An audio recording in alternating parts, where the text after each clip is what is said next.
ಆ, ಇವತ್ತಿನ ಈ ನಮ್ಮ ಆಳವಾದ ಅಧ್ಯಯನದಲ್ಲಿ ನಾವು ಒಂದು ಅತ್ಯಂತ ಕುತೂಹಲಕಾರಿ ಮತ್ತು ನಮ್ಮ ದಿನನಿತ್ಯದ ಬದುಕಿಗೆ ಬಹಳ ಹತ್ತಿರವಾದ ವಿಷಯವನ್ನು ಕೈಗೆತ್ಕೊಂಡಿದ್ದೀವಿ. ಹೌದು, ಖಂಡಿತ. ಅಂದ್ರೆ ಶ್ರೀ ವಿಜೇಂದ್ರ ರಾಮನಾಥ ಭಟ್ರು ರಚಿಸಿರುವ ಸಂಧ್ಯಾವಂದನೆಯ ಅಂತರಂಗ ಅನ್ನೋ 2 ಸಂಪುಟಗಳ ಬೃಹತ್ ಗ್ರಂಥದ ಮೂಲ ವಸ್ತುಗಳನ್ನು ನಾವಿಂದು ಬಿಡಿಸಿ ನೋಡಲಿದ್ದೀವಿ. ಈ ಆಳವಾದ ವಿಶ್ಲೇಷಣೆಯ ಹಿಂದಿರೋ ನಮ್ಮ ಮುಖ್ಯ ಮಿಷನ್ ಏನಪ್ಪಾ ಅಂದ್ರೆ, ಕೇವಲ ಒಂದು ಯಾಂತ್ರಿಕ ಆಚರಣೆಯಾಗಿ ಉಳಿದುಬಿಟ್ಟಿರೋ ಸಂಧ್ಯಾವಂದನೆಯ ಹಿಂದಿನ ಅಸಲಿ ವಿಜ್ಞಾನ, ಭಕ್ತಿ ಮತ್ತು ಜ್ಞಾನವನ್ನ ಅನ್ವೇಷಿಸೋದು. ಯಂತ್ರದಂತೆ ಬದುಕ್ತಿರೋ ಇಂದಿನ ಆಧುನಿಕ ಕಾಲದಲ್ಲಿ ನಮ್ಮ ಪೂರ್ವಜರು ರೂಪಿಸಿದ ಈ ಪ್ರಾಚೀನ ಆಚರಣೆ ಮನುಷ್ಯನ ಆಂತರಿಕ ಶಕ್ತಿಯನ್ನ ಹೇಗೆ ಜಾಗೃತಗೊಳಿಸುತ್ತೆ ಅನ್ನೋದನ್ನ ಅರ್ಥ ಮಾಡಿಕೊಳ್ಳುವ ಒಂದು ಪ್ರಾಮಾಣಿಕ ಪ್ರಯತ್ನ ಇದಾಗಿದೆ. ಸರಿ, ಇದನ್ನೀಗ ಬಿಡಿಸಿ ನೋಡೋಣ. ಆಧುನಿಕ ಜೀವನದ ಧಾವಂತದಲ್ಲಿ ನಾವೆಲ್ಲರೂ ಯಾವುದೋ ಒಂದು ಓಟದಲ್ಲಿದ್ದೀವಿ ಅಲ್ವಾ? ಈ ಓಟದಲ್ಲಿ ಪ್ರತಿದಿನವೂ ನಮ್ಮ ಆಂತರಿಕ ಶಕ್ತಿಯನ್ನ ಹೆಚ್ಚಿಸ್ತಾ ಇದ್ದ ಒಂದು ಸುಂದರ ದೈನಂದಿನ ಆಚರಣೆಯನ್ನೇ ನಾವು ಬಹುತೇಕ ಮರ್ತ್ಬಿಟ್ಟಿದ್ದೀವಿ. ಒಂದು ನಿರ್ದಿಷ್ಟ ಚೌಕಟ್ಟಿನ ಧಾರ್ಮಿಕ ನಿಯಮ ಅಂತ ಮಾತ್ರ ಭಾವಿಸ್ತೀವಿ. ಆದ್ರೆ ಮೂಲ ಗ್ರಂಥದಲ್ಲಿ ವಿವರಿಸಿರೋ ಹಾಗೆ ಇದು ಕೇವಲ ಬಾಯಲ್ಲಿ ಹೇಳೋ ಮಂತ್ರಗಳ ಗುಂಪಲ್ಲ. ಇದೊಂದು ತಂತ್ರಜ್ಞಾನ. ತಂತ್ರಜ್ಞಾನ ಅಂದ್ರೆ ಟೆಕ್ನಾಲಜಿ ಇದ್ದಾಗೆ. ಎಕ್ಸಾಕ್ಟ್ಲಿ. ಮನುಷ್ಯನ ಆಂತರಿಕ ಶಕ್ತಿಯನ್ನ, ವಿಶೇಷವಾಗಿ ಧೀಶಕ್ತಿಯನ್ನ, ಅಂದ್ರೆ ಭಗವಂತನ ಪ್ರೇರಣೆ ಇರೋ ಬುದ್ಧಿಯನ್ನ ಬಡಿದೆಬ್ಬಿಸೋ ಒಂದು ಅತ್ಯದ್ಭುತ ಪ್ರಕ್ರಿಯೆ ಇದು. ನಮ್ಮ ಒಳಗಿನ ಚೈತನ್ಯವನ್ನ ಪ್ರತಿದಿನವೂ ರೀಚಾರ್ಜ್ ಮಾಡೋ ಅಥವಾ ಸಕ್ರಿಯಗೊಳಿಸೋ ವಿಧಾನ ಇದು ಅಂತ ಹೇಳ್ಬಹುದು. ರೀಚಾರ್ಜ್ ಮಾಡೋನೋ ಹೋಲಿಕೆ ತುಂಬಾ ಸೂಕ್ತವಾಗಿದೆ. ಯಾಕಂದ್ರೆ ಪುಸ್ತಕದಲ್ಲಿ ಲೇಖಕರು ಇಂದಿನ ವಾಸ್ತವವನ್ನ ಬಿಚ್ಚಿಟ್ಟಿರೋ ರೀತಿ ನೋಡಿದ್ರೆ ಅದು ನಮ್ಮದೇ ಬದುಕಿನ ಕನ್ನಡಿಯಂತೆ ಕಾಣುತ್ತೆ. ಇಂದಿನ ದಿನಗಳಲ್ಲಿ ಉಪನಯನ ಅಥವಾ ಮುಂಜಿ ಅನ್ನೋದು ಒಂದು ದೊಡ್ಡ ಈವೆಂಟ್ ಆಗ್ಬಿಟ್ಟಿದೆ. ಹೌದು, ದೊಡ್ಡ ಫಂಕ್ಷನ್ ಅದು. ಅದ್ಧೂರಿ ಊಟ, ಫೋಟೋಶೂಟ್, ಸಂಭ್ರಮ ಎಲ್ಲವೂ ಇರುತ್ತೆ. ಆ ಸಮಯದಲ್ಲಿ ಮಕ್ಕಳಿಗೆ ಕೇವಲ ಒಂದು ಕಾಟಾಚಾರಕ್ಕೆ ಅಂತ ಸಂಧ್ಯಾವಂದನೆಯ ಕೆಲವು ಮಂತ್ರಗಳನ್ನ ಹೇಳಿಕೊಡಲಾಗುತ್ತೆ. ಆದ್ರೆ ಆ ಮರುದಿನದಿಂದಲೇ ಏನಾಗುತ್ತೆ? ಶಾಲೆಯ ಬಸ್ ಹಿಡಿಯೋ ಧಾವಂತ, ಹೋಂವರ್ಕ್, ಟ್ಯೂಷನ್, ಊಟ ಸ್ನಾನದ ಅವಸರ. ನಿಜ, ಸಮಯನೇ ಇಲ್ಲ. ಇವೆಲ್ಲದರ ನಡುವೆ ಆ ಆಚರಣೆ ಸಂಪೂರ್ಣವಾಗಿ ಮೂಲೆಗುಂಪಾಗತ್ತೆ. ಸಮಯದ ಅಭಾವ ಅನ್ನೋ ದೊಡ್ಡ ನೆಪ ಒಡ್ಡಿ ಈ ಅಮೂಲ್ಯವಾದ ಆಚರಣೆಯನ್ನ ನಮ್ಮ ದೈನಂದಿನ ಬದುಕಿನಿಂದಲೇ ಹೊರಹಾಕ್ತಿದ್ದೀವಿ. ಇದು ಇಂದಿನ ಕಟು ವಾಸ್ತವ. ಈ ಕಟು ವಾಸ್ತವ ನಮ್ಮೆದುರು ಒಂದು ದೊಡ್ಡ ಪ್ರಶ್ನೆಯನ್ನ ನಿಲ್ಲಿಸುತ್ತೆ. ಯಾವುದೇ ಒಂದು ಕೆಲಸವನ್ನ ನಾವು ಯಾಕೆ ಮಾಡ್ತಿದೀವಿ ಅನ್ನೋದರ ಮೂಲ ಉದ್ದೇಶವೇ ನಮ್ಗೆ ತಿಳಿದಿಲ್ಲ ಅಂದ್ರೆ ಆ ಕೆಲಸವನ್ನ ನಾವು ಹೆಚ್ಚು ಕಾಲ ಮುಂದುವರಿಸೋಕೆ ಸಾಧ್ಯವೇ ಇಲ್ಲ. ಖಂಡಿತ ಸಾಧ್ಯವಿಲ್ಲ. ಗ್ರಂಥದಲ್ಲಿ ಇದನ್ನೇ ಬಹಳ ಸ್ಪಷ್ಟವಾಗಿ ಉಲ್ಲೇಖಿಸಲಾಗಿದೆ. ಕೇವಲ ಬಾಯ್ಪಾಠ ಮಾಡಿದ ಮಂತ್ರಗಳನ್ನ ಅವುಗಳ ಅರ್ಥವೇ ತಿಳಿಯದೆ ತುಟಿಗಳ ಮೂಲಕ ಉಚ್ಚರಿಸಿದ್ರೆ ಆ ಆಚರಣೆ ಸಂಪೂರ್ಣವಾಗಿ ಯಾಂತ್ರಿಕವಾಗ್ಬಿಡುತ್ತೆ. ಅರ್ಥವಿಲ್ಲದ ಕರ್ಮ ಯಾವುದೇ ಫಲವನ್ನ ನೀಡೋದಿಲ್ಲ ಅನ್ನೋದು ಈ ಗ್ರಂಥದ ಮೂಲ ಆಶಯ. ತಾನು ಹೇಳ್ತಿರೋ ಆ ಗಾಯತ್ರಿ ಮಂತ್ರದ ಅರ್ಥವೇನು, ತಾನು ಪ್ರತಿದಿನ ಮಾಡ್ತಿರೋ ಪ್ರಾಣಾಯಾಮದ ಹಿಂದಿನ ಉದ್ದೇಶವೇನು ಅನ್ನೋ ಅರಿವಿಲ್ದಿದ್ರೆ ಅದು ಯಾರಿಗೇ ಆಗಲಿ ಕೇವಲ ಒಂದು ಬೇಸರದ ಕೆಲಸ ಅಥವಾ ಹೊರೆಯಾಗಿ ಮಾತ್ರ ಕಾಣುತ್ತೆ. ಅರಿವಿನ ಕೊರತೆಯೇ ಈ ಆಚರಣೆ ಮರೆಯಾಗಲು ಬಹುಮುಖ್ಯ ಕಾರಣ. ಇದು 100ಕ್ಕೂ 100 ನಿಜ.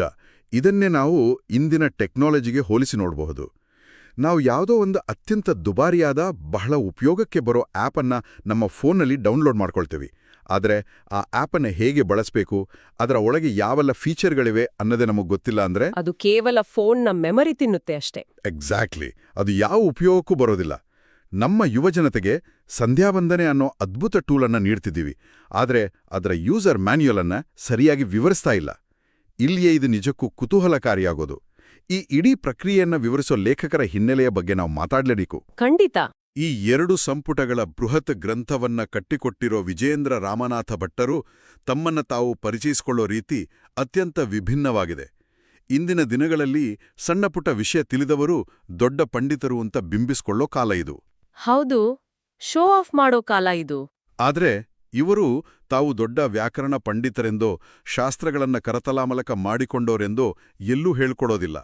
ಬದಲಾಗಿ ಕಲ್ಲೂರು ಶ್ರೀ ವೀರಮಾರುತಿ ದೇವಸ್ಥಾನದಲ್ಲಿ ತಮ್ಮ 14ನೇ ವಯಸ್ಸಿನಿಂದಲೇ ಅರ್ಚಕರಾಗಿ ಸೇವೆ ಸಲ್ಲಿಸಿದ ತಮ್ಮ ತಂದೆಯವರಿಂದ ಅಂದ್ರೆ ವೇದಮೂರ್ತಿ ರಾಮನಾಥ ಅಪ್ಪಯ್ಯ ಭಟ್ಟಲಿಂದ ಕೇಳಿ ತಿಳಿದುಕೊಂಡದ್ದನ್ನ ಮಾತ್ರ ಇಲ್ಲಿ ದಾಖಲಿಸಿದ್ದೇನೆ ಅಂತ ಅತ್ಯಂತ ವಿನಮ್ರವಾಗಿ ಹೇಳಿಕೊಳ್ತಾರೆ.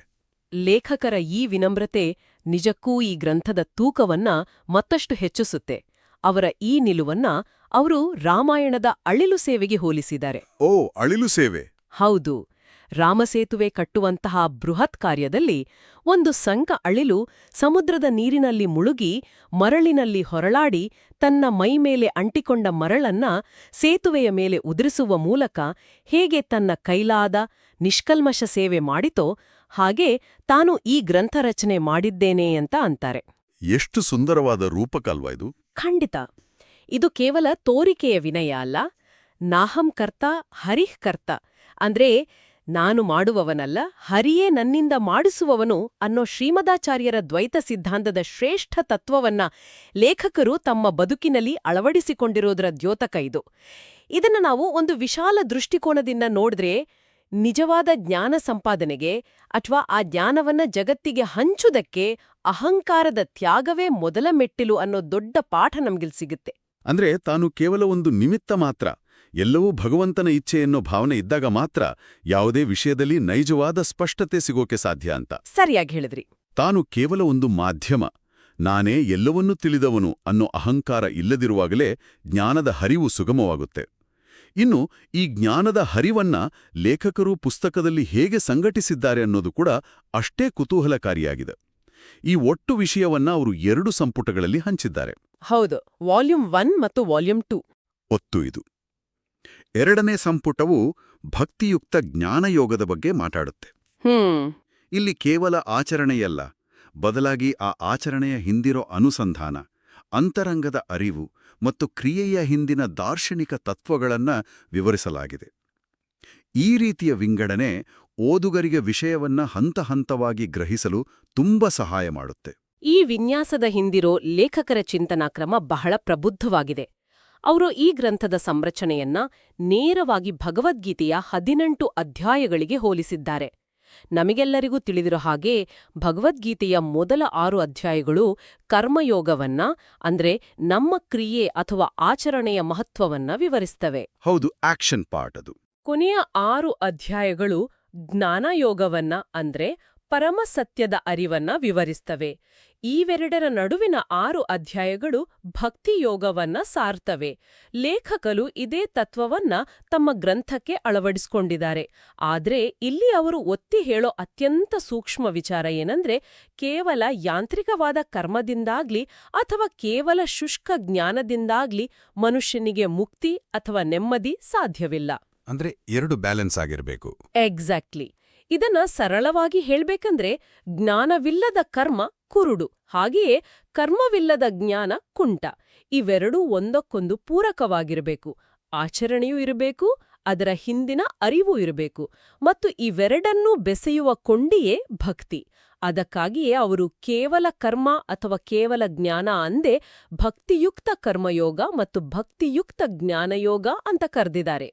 ಇದು ಬಹಳ ಆಳವಾದ ವಿಚಾರ. ಕೇವಲ ತತ್ವಜ್ಞಾನವನ್ನ ತಿಳುಕೊಂಡು ಕುಳಿತಿರ ಸಾಲದು, ಅದನ್ನ ಕಾರ್ಯರೂಪಕ್ಕೆ ತರಬೇಕು. ಹಾಗೆಯೇ ಏನನ್ನೂ ಅರಿಯದೆ ಕೇವಲ ದೈಹಿಕವಾಗಿ ಏನನ್ನು ಮಾಡ್ತಾ ಹೋದರೆ ಅದು ವ್ಯರ್ಥ. ಹಾಗಾದರೆ ಇದೆಲ್ಲದರ ಅರ್ಥವೇನು? ನಮ್ಮ ದಿನನಿತ್ಯನ ಆಚರಣೆಯಾದ ಸಂಧ್ಯಾವಂದನೆಯಲ್ಲಿ ಈ ಕರ್ಮ ಮತ್ತು ಜ್ಞಾನದ ಸಮ್ಮಿಲನ ಹೇಗಾಗತ್ತೆ ಅನ್ನೋದನ್ನು ನಾವು ಅರ್ಥ ಮಾಡ್ಕೋಬೇಕಲ್ವಾ? ಖಂಡಿತ. ಮೂಲ ಗ್ರಂಥದಲ್ಲಿ ಗಾಯತ್ರಿ ಮಂತ್ರದ ಶ್ರೇಷ್ಠತೆಯ ಬಗ್ಗೆ ಒಂದು ಪ್ರಮುಖವಾದ ಸಾಲಿದೆ. ನ ಗಾಯತ್ರ್ಯಾಹ ಪರಂ ಜಪ್ಯಂ, ಅಂದ್ರೆ ಗಾಯತ್ರಿ ಮಂತ್ರಕ್ಕಿಂತ ಶ್ರೇಷ್ಠವಾದ ಜಪ ಬೇರೊಂದಿಲ್ಲ ಅಂತ. ಈ ಮಂತ್ರದ ಪ್ರಮುಖ ಉದ್ದೇಶವೇ ಧೀಶಕ್ತಿಯನ್ನ ಜಾಗೃತಗೊಳಿಸೋದು ಅಂತ ವಿವರಿಸಲಾಗಿದೆ. ಈ ಧೀಶಕ್ತಿ ಅಂದ್ರೇನು? ನಮ್ಮ ಸಾಮಾನ್ಯ ಬುದ್ಧಿಗೂ ಮತ್ತು ಈ ಧೀಶಕ್ತಿಗೂ ಇರೋ ವ್ಯತ್ಯಾಸವೇನು? ಲೇಖಕರ ಪ್ರಕಾರ ದೇವರ ಪ್ರೇರಣೆ ಇರೋ, ಕತ್ತಲೆಯಿಂದ ಬೆಳಕಿನೆಡೆಗೆ ನಡೆಸೋ, ಸರಿತಪ್ಪುಗಳನ್ನು ವಿವೇಚಿಸೋ ಉನ್ನತ ಮಟ್ಟದ ಬುದ್ಧಿಯೇ ಈ ಧೀಶಕ್ತಿ. ಹೌದು. ಕೇವಲ ಬಾಯಲ್ಲಿ ಮಂತ್ರವನ್ನ ಉಚ್ಚರಿಸೋದು ಕರ್ಮವಾದರೆ, ಆ ಮಂತ್ರದ ಮೂಲಕ ತನ್ನ ಒಳಗಿನ ಆ ಧೀಶಕ್ತಿಯನ್ನ ಜಾಗೃತಗೊಳಿಸೋ ಪ್ರಕ್ರಿಯೆಯ ಅರಿವು ಜ್ಞಾನವಾಗುತ್ತೆ. ನೀವು ಪ್ರಸ್ತಾಪಿಸಿದ ಈ ಧೀಶಕ್ತಿಯ ವಿಚಾರ ಆಧುನಿಕ ಬದುಕಿಗೆ ಬಹಳ ಪ್ರಸ್ತುತವಾದದ್ದು. ಇಂದಿನ ಪ್ರಪಂಚದಲ್ಲಿ ಮಾಹಿತಿಯ ಮಹಾಪೂರವೇ ಇದೆ. ಆದರೆ ಆ ಮಾಹಿತಿಯಲ್ಲಿ ಯಾವುದು ಸರಿ, ಯಾವುದು ತಪ್ಪು ಅಂತ ವಿವೇಚಿಸೋ ಸ್ಪಷ್ಟತೆ ಅನೇಕರಲ್ಲಿ ಇಲ್ಲ. ಧೀಶಕ್ತಿ ಅಂದ್ರೆ ಆ ಸ್ಪಷ್ಟತೆ, ಆ ಫೋಕಸ್. ಇನ್ನು ಗ್ರಂಥದಲ್ಲಿ ಲೇಖಕರು ನೀಡಿರೋ 2 ಅದ್ಭುತ ರೂಪಕಗಳ ಬಗ್ಗೆ ನಾವು ಮಾತಾಡಲೇಬೇಕು. ಖಂಡಿತ, ಅದನ್ನ ಕೇಳಕ್ಕೆ ನಾನು ಕಾಯ್ತಿದ್ದೆ. ಮೊದಲನೆಯದು ವೃಕ್ಷದ ರೂಪಕ. ವಿಪ್ರೋ ವೃಕ್ಷಸ್ತಸ್ಯ ಮೂಲಂ ಚ ಸಂಧ್ಯಾ ಅನ್ನೋ ಮಾತಿದೆ. ಅಂದ್ರೆ ಒಬ್ಬ ಸಾಧಕನನ್ನ ಒಂದು ಮರಕ್ಕೆ ಹೋಲಿಸಿದ್ರೆ ಆತ ಪ್ರತಿದಿನ ಮಾಡೋ ಸಂಧ್ಯಾವಂದನೆ ಆ ಮರದ ಬೇರು ಇದ್ದಂತೆ. ಓ, ಬೇರು. ಹೌದು, ವೇದಗಳ ಅಧ್ಯಯನ ಆ ಮರದ ರೆಂಬೆಕೊಂಬೆಗಳು ಮತ್ತು ನಾವು ಮಾಡೋ ಇತರ ಪೂಜೆ, ಪುನಸ್ಕಾರ, ಹಬ್ಬ ಹರಿದಿನಗಳು ಆ ಮರದ ಎಲೆಗಳಿದ್ದಂತೆ. ನಮ್ಮ ಸಾಮಾನ್ಯ ವಿಜ್ಞಾನ ನಮಗೆ ಹೇಳೋ ಹಾಗೆ ಬೇರು ಭದ್ರವಾಗಿಲ್ಲದೆ ಕೇವಲ ಎಲೆ, ಕೊಂಬೆಗಳು ಹಸಿರಾಗಿರೋಕೆ ಸಾಧ್ಯವೇ ಇಲ್ಲ. ಬೇರು ಒಣಗಿದ್ರೆ ಇಡೀ ಮರವೇ ಸಾಯುತ್ತೆ. ಇದನ್ನ ಕೇಳಿದಾಗ ನಮಗೆ ನಾವೇ ಒಂದು ಪ್ರಶ್ನೆ ಕೇಳ್ಕೋಬೇಕಾಗತ್ತೆ. ನಾವು ನಮ್ಮ ದಿನನಿತ್ಯದ ಬದುಕಿನಲ್ಲಿ ದೊಡ್ಡ ದೊಡ್ಡ ಪೂಜೆಗಳನ್ನ, ಹೋಮ ಹವನಗಳನ್ನ ಮಾಡ್ತೀವಿ, ಹಬ್ಬಗಳನ್ನ ವಿಜೃಂಭಣೆಯಿಂದ ಆಚರಿಸ್ತೀವಿ. ಅದೆಲ್ಲವೂ ಮರದ ಎಲೆಗಳನ್ನ ತೊಳೆದು ಸಿಂಗರಿಸಿದ ಹಾಗೆ ಅಲ್ವಾ? ನಿಜ. ಆದ್ರೆ ನಮ್ಮ ಆಂತರಿಕ ಶಕ್ತಿಯನ್ನ ಪ್ರತಿದಿನವೂ ಗಟ್ಟಿ ಮಾಡೋ, ಬೇರಿಗೆ ನೀರುಣಿಸೋ ಸಂಧ್ಯಾವಂದನೆಯಂತಹ ಮೂಲ ಆಚರಣೆಯನ್ನೇ ಕೈಬಿಟ್ರೆ ಆ ದೊಡ್ಡ ದೊಡ್ಡ ಪೂಜೆಗಳಿಂದೇನೂ ಪ್ರಯೋಜನ. ಬೇರಿಲ್ಲದೆ ಮರವಿಲ್ಲ, ಆಂತರಿಕ ಶಕ್ತಿಯಿಲ್ಲದೆ ಬಾಹ್ಯ ಆಚರಣೆಗಳಿಲ್ಲ. ಇದು ಕೇವಲ ಒಂದು ಧಾರ್ಮಿಕ ನಿಯಮವಾಗಿರದೆ ಬದುಕಿನ ಒಂದು ದೊಡ್ಡ ತತ್ವಶಾಸ್ತ್ರವಾಗಿದೆ. ಇದೇ ರೀತಿ ಮತ್ತೊಂದು ಆಸಕ್ತಿದಾಯಕ ರೂಪಕವನ್ನ ಗ್ರಂಥದಲ್ಲಿ ನೀಡಲಾಗಿದೆ. ಹೌದು, ದೇವರ ಪೂಜೆ ವರ್ಸಸ್ ಸಂಧ್ಯಾವಂದನೆ. ಎಕ್ಸಾಕ್ಟ್ಲಿ. ಬಾಹ್ಯ ದೇವರ ಪೂಜೆ ಮತ್ತು ಆಂತರಿಕ ಸಂಧ್ಯಾವಂದನೆ ನಡುವಿನ ವ್ಯತ್ಯಾಸ ಇದು ನಿಜಕ್ಕೂ ಬೆರಗುಗೊಳಿಸುವಂಥ ವಿಚಾರ. ಖಂಡಿತ. ಆ ವ್ಯತ್ಯಾಸವನ್ನ ನಾವು ಸ್ಪಷ್ಟವಾಗಿ ಅರ್ಥ ಮಾಡಿಕೊಳ್ಳೇಬೇಕು. ಬಾಹ್ಯ ಪೂಜೆ ಮತ್ತು ಸಂಧ್ಯಾವಂದನೆಯ ನಡುವಿನ ಆ ಸೂಕ್ಷ್ಮ ವ್ಯತ್ಯಾಸ ನಮ್ಮ ಪ್ರಾಚೀನ ಯೋಗ ವಿಜ್ಞಾನದ ಆಳವನ್ನ ತೋರಿಸುತ್ತೆ. ನಾವು ಸಾಮಾನ್ಯವಾಗಿ ಮಾಡೋ ದೇವರ ಪೂಜೆ ಬಾಹ್ಯವಾದದ್ದು. ಅಲ್ಲಿ ಏನಾಗುತ್ತೆ ಅಂದ್ರೆ ನಮ್ಮ ಹೃದಯದಲ್ಲಿರೋ ಭಗವಂತನನ್ನ ನಮ್ಮ ದೇಹದ ಶಕ್ತಿವಾಹಕವಾದ ಸುಷುಮ್ನ ನಾಡಿಯ ಮೂಲಕ ಹೊರತಂದು ಪೂಜಿಸ್ತೀವಿ. ಸುಷುಮ್ನ ನಾಡಿ ಅಂದ್ರೆ ಈ ಸುಷುಮ್ನ ನಾಡಿ ಎಂದ್ರೆ ನಮ್ಮ ಬೆನ್ನುಹುರಿಯ ಉದ್ದಕ್ಕೂ ಸಾಗೋ ಕೇಂದ್ರ ಶಕ್ತಿ ವಾಹಿನಿ ಇದ್ದಂತೆ. ಆಧುನಿಕ ಭಾಷೆಯಲ್ಲಿ ಹೇಳೋದಾದ್ರೆ ಇದೊಂದು ಮೇನ್ ಫೈಬರ್ ಆಪ್ಟಿಕ್ ಕೇಬಲ್ ಇದ್ದಾಗೆ. ಓ, ಪರ್ಫೆಕ್ಟ್ ಅನಾಲಜಿ. ಈ ನಾಡಿಯ ಮೂಲಕ ಭಗವಂತನನ್ನ ಉಸಿರಾಟದ ಜೊತೆ ಮೂಗಿನ ರಂಧ್ರದಿಂದ ಹೊರತಂದು ನಮ್ಮ ಮುಂದಿರೋ ವಿಗ್ರಹದಲ್ಲಿ ಅಥವಾ ಸಾಲಿಗ್ರಾಮದಲ್ಲಿ ಆವಾಹಿಸಿ ಪೂಜಿಸ್ತೀವಿ. ಅಂದ್ರೆ ಒಳಗಿರೋ ದೇವ್ರನ್ನ ಹೊರಗೆ ತಂದು ಪೂಜಿಸೋ ಪ್ರಕ್ರಿಯೆ ಅದು. ಅದಕ್ಕೆ ಹೂವು, ಹಣ್ಣು, ಘಂಟೆ, ಆರತಿ ಮುಂತಾದ ಬಾಹ್ಯ ಪರಿಕರಗಳು ಬೇಕು. ಆದ್ರೆ ಸಂಧ್ಯಾವಂದನೆ ಅನ್ನೋದು ಸಂಪೂರ್ಣವಾಗಿ ಆಂತರಿಕವಾದದ್ದು. ಅಂದ್ರೆ ಇಲ್ಲಿ ದೇವ್ರನ್ನ ಹೊರಗೆ ತರೋ ಅವಶ್ಯಕತೆನೇ ಇಲ್ಲ ಅಲ್ವಾ? ಇದು ಸಂಪೂರ್ಣವಾಗಿ ನಮ್ಮೊಳಗೆ ನಡೆಯೋ ಒಂದು ಪ್ರಕ್ರಿಯೆ. ಹೌದು, ಸಂಧ್ಯಾವಂದನೆಯೇ ನಾವು ದೇವ್ರನ್ನ ಹೊರಗೆ ತರೋದಿಲ್ಲ. ಬದಲಾಗಿ ಇದು ನಮ್ಮೊಳಗೇ ಇರೋ ದೇವ್ರನ್ನ, ನಮ್ಮ ಹೃದಯವಲ್ಲಿರೋ ಆ ಚೈತನ್ಯವನ್ನ ಜಾಗೃತಗೊಳಿಸೋ ಅದ್ಭುತ ಪ್ರಕ್ರಿಯೆ. ಗಾಯತ್ರಿ ಮಂತ್ರದ ಮೂಲಕ, ಪ್ರಾಣಾಯಾಮದ ಮೂಲಕ ನಮ್ಮ ಒಳಗಿನ ಶಕ್ತಿ ಕೇಂದ್ರಗಳನ್ನ ಉದ್ದೀಪನಗೊಳಿಸ್ಕೊಳ್ಳೋ ಆಂತರಿಕ ಪೂಜೆ ಇದು. ಇಲ್ಲಿ ಯಾವುದೇ ಬಾಹ್ಯ ವಸ್ತುಗಳ ಅವಶ್ಯಕತೆ ಇಲ್ಲ. ಕೇವಲ ನಮ್ಮ ಉಸಿರು, ನಮ್ಮ ಮನಸ್ಸು ಮತ್ತು ನಮ್ಮ ಏಕಾಗ್ರತೆ ಇದ್ರೆ ಸಾಕು. ಇದೊಂದು ಸಂಪೂರ್ಣವಾಗಿ ಸೆಲ್ಫ್ ಕಂಟೈನ್ಡ್ ವ್ಯವಸ್ಥೆ. ಈ ಆಳವಾದ ವಿಶ್ಲೇಷಣೆಯನ್ನ ಕೇಳ್ತಾ ಇದ್ರೆ ನಮ್ಮ ಪ್ರಾಚೀನರು ಎಷ್ಟು ವೈಜ್ಞಾನಿಕವಾಗಿ ಮತ್ತು ಮನೋವೈಜ್ಞಾನಿಕವಾಗಿ ಈ ಆಚರಣೆಗಳನ್ನ ರೂಪಿಸಿದ್ರೋ ಅನ್ನೋದು ಅರಿವಾಗುತ್ತೆ. ಈ ಬೌದ್ಧಿಕ ಪ್ರಯಾಣದ ಮುಕ್ತಾಯದ ಹಂತಕ್ಕೆ ಬರೋದಾದ್ರೆ ಇಂದಿನ ಈ ಚರ್ಚೆಯ ಅಂತಿಮ ಸಾರಾಂಶವನ್ನ ನಾವು ಹೀಗೆ ಹೇಳ್ಬೋದು. ಸಂಧ್ಯಾವಂದನೆ ಅನ್ನೋದು ಯಾವುದೇ ಕಾರಣಕ್ಕೂ ಕೇವಲ ಒಂದು ದೈಹಿಕ ಆಚರಣೆಯಲ್ಲ, ಅಥವಾ ಬಾಯ್ಪಾಠ ಮಾಡಿದ ಮಂತ್ರಗಳನ್ನ ಒಪ್ಸೋದಲ್ಲ. ಕೇವಲ ರಿಚುವಲ್ ಅಲ್ಲ ಅದು. ಅದು ನಿಷ್ಕಾಮ ಕರ್ಮ ಮತ್ತು ಆಳವಾದ ಜ್ಞಾನಗಳ ಸುಂದರ ಸಮ್ಮಿಲನ. ಆಧುನಿಕ ಬದುಕಿನ ಒತ್ತಡಗಳಲ್ಲಿ, ಸಮಯವಿಲ್ಲ ಅನ್ನೋ ನೆಪದಲ್ಲಿ ನಾವು ಮರೆತು ಕೂತಿರೋ ನಮ್ಮದೇ ಆಂತರಿಕ ಶಕ್ತಿಯನ್ನ, ನಮ್ಮ ಬುದ್ಧಿಯನ್ನ ಸರಿದಾರಿಯಲ್ಲಿ ನಡೆಸೋ ಭಗವಂತನ ಪ್ರೇರಣೆಯನ್ನ ಮರಳಿ ಪಡೆಯೋ ಒಂದು ಅತ್ಯಂತ ಶಕ್ತಿಯುತ ಮಾರ್ಗವೇ ಈ ಸಂಧ್ಯಾವಂದನೆಯ ಅಂತರಂಗ. ಶ್ರೀ ವಿಜೇಂದ್ರ ರಾಮನಾಥ ಭಟ್ಟರು ತಮ್ಮೆಲ್ಲ ಅಹಂಕಾರವನ್ನು ಬದಿಗಿಟ್ಟು ಅಳಿಲು ಸೇವೆಯ ಭಾವದಲ್ಲಿ ನಮಗಾಗಿ ಈ ಅಮೂಲ್ಯವಾದ ಜ್ಞಾನವನ್ನ 2 ಸಂಪುಟಗಳಲ್ಲಿ ಅತ್ಯಂತ ಸರಳವಾಗಿ ಕಟ್ಟಿಟ್ಟಿದ್ದಾರೆ. ಹೌದು, ಇದು ಆಧುನಿಕ ಮನುಷ್ಯನಿಗೆ ತಾನು ಯಾರು, ತನ್ನ ಒಳಗಿನ ಶಕ್ತಿ ಏನು ಅನ್ನೋದನ್ನ ನೆನ್ಪಿಸೋ ಒಂದು ಅತ್ಯುತ್ತಮ ಕೈಪಿಡಿ. ನಾವು ಚರ್ಚಿಸಿದ ಆ ವೃಕ್ಷದ ಬೇರಿನ ರೂಪಕ ಮತ್ತು ಬಾಹ್ಯ ಆಂತರಿಕ ಪೂಜೆಯ ಸೂಕ್ಷ್ಮ ವ್ಯತ್ಯಾಸಗಳು ಈ ಗ್ರಂಥದ ಆಳವನ್ನ ಸ್ಪಷ್ಟವಾಗಿ ತೋರುತ್ತವೆ. ಜ್ಞಾನವಿಲ್ಲದ ಆಚರಣೆ ಹೇಗೆ ವ್ಯರ್ಥವೋ ಹಾಗೆಯೇ ಅಹಂಕಾರದಿಂದ ಕೂಡಿದ ಜ್ಞಾನವೂ ವ್ಯರ್ಥವೇ.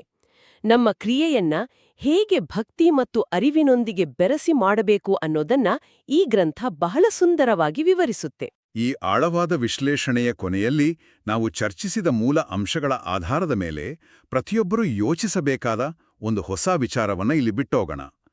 ಸಂಧ್ಯಾವಂದನೆ ಅನ್ನೋದು ನಮ್ಮ ಪೂರ್ವಜರು ನಮ್ಮ ಆಂತರಿಕ ಶಕ್ತಿಯನ್ನ, ಏಕಾಗ್ರತೆಯನ್ನ ಮತ್ತು ನೆಮ್ಮದಿಯನ್ನ ಜಾಗೃತಗೊಳಿಸಲು ರೂಪಿಸಿದ ಒಂದು ಅತ್ಯಾಧುನಿಕವಾದ, ದಿನಕ್ಕೆ ಕೇವಲ 10-15 ನಿಮಿಷಗಳ ಆಂತರಿಕ ತಂತ್ರಜ್ಞಾನ ಅಂತ ನಾವೀಗ ಅರ್ಥ ಮಾಡ್ಕೊಂಡ್ವಿ. ಹೌದು, ಇಂಟರ್ನಲ್ ಟೆಕ್ನಾಲಜಿ. ಹಾಗಾದ್ರೆ ಇಂದಿನ ನಮ್ಮ ದಿನನಿತ್ಯದ ಬದುಕಿನಲ್ಲಿ ಒಂದು ಕ್ಷಣದ ನೆಮ್ಮದಿಗಾಗಿ ಅಥವಾ ಮಾನಸಿಕ ಶಾಂತಿಗಾಗಿ ನಾವು ಗಂಟೆಗಟ್ಟಲೆ ನಮ್ಮ ಸ್ಮಾರ್ಟ್ಫೋನ್ಗಳ ಪರದೆಯನ್ನು ನೋಡ್ತಾ ಹೊರಗಿನ ಪ್ರಪಂಚದಲ್ಲಿ ಏನನ್ನೋ ಹುಡುಕ್ತಾ ಕಳೆದು ಹೋಗ್ತಿದ್ದೀವಿ. ನಮ್ಮೊಳಗೆ ಅಳವಡಿಸಲಾಗಿರೋ ಯಾವುದೇ ಸ್ಕ್ರೀನ್ ಅಥವಾ ಬ್ಯಾಟರಿ ಇಲ್ಲದೆ ನಮ್ಮನ್ನ ನಾವು ರೀಚಾರ್ಜ್ ಮಾಡ್ಕೊಳ್ಬಲ್ಲ ಇಂತಹ ಅದ್ಭುತವಾದ ಪ್ರಾಚೀನ ತಂತ್ರಜ್ಞಾನವನ್ನ ನಾವು ಕೇವಲ ಅದು ಆಧುನಿಕವಾಗಿ ಕಾಣೋದಿಲ್ಲ ಅನ್ನೋ ಒಂದೇ ಕಾರಣಕ್ಕೆ ನಿರ್ಲಕ್ಷಿಸ್ತಿದ್ದೀವ. ಯೋಚನೆ ಮಾಡಬೇಕಾದ ವಿಷಯ ಇದು. ಈ ವಿಶ್ಲೇಷಣೆಯಿಂದ ನಾವು ಗ್ರಹಿಸಿದ ಒಂದು ವಿಚಾರ ಏನೆಂದ್ರೆ, ಸಂಧ್ಯಾವಂದನೆ ಮರದ ಬೇರಿದ್ದಂತೆ ಮತ್ತು ಬಾಹ್ಯ ಪೂಜೆಗಳು ಅದರ ಎಲೆಕೊಂಬೆಗಳಿದ್ದಂತೆ. ಹಾಗಾದ್ರೆ ಕೇವಲ ಎಲೆಕೊಂಬೆಗಳನ್ನ ಶೃಂಗರಿಸೋದ್ರಲ್ಲೇ ಕಳೆದು ಹೋಗಿ ನಮ್ಮ ಆಂತರಿಕ ಶಕ್ತಿಯೆಂಬ ಬೇರು ಒಣಗಿ ಹೋಗಲು ಬಿಡ್ತಿದ್ದೀವ? ಹೊರಗಿನ ಸಾಧನಗಳಲ್ಲಿ ನೆಮ್ಮದಿ ಹುಡುಕೋ ಮುನ್ನ ನಮ್ಮೊಳಗಿನ ಈ ಆಂತರಿಕ ಶಕ್ತಿಯ ಸ್ವಿಚ್ ಆನ್ ಮಾಡಲು ನಾವು ಯಾಕೆ ಪ್ರಯತ್ನಿಸಬಾರ್ದು? ಹೊರಗಿನ ಆಡಂಬರಗಳಿಗಿಂತ ಆಂತರಿಕ ಅರಿವಿನ ಬೇರುಗಳನ್ನು ಗಟ್ಟಿ ಮಾಡಿಕೊಳ್ಳೋ ಸಮಯ ಇದಲ್ವೇ? ಈ ಆಳವಾದ ಆಲೋಚನೆಯೊಂದಿಗೆ ಇಂದಿನ ನಮ್ಮ ಈ ವಿಶ್ಲೇಷಣೆಯನ್ನು ಮುಕ್ತಾಯಗೊಳಿಸೋಣ.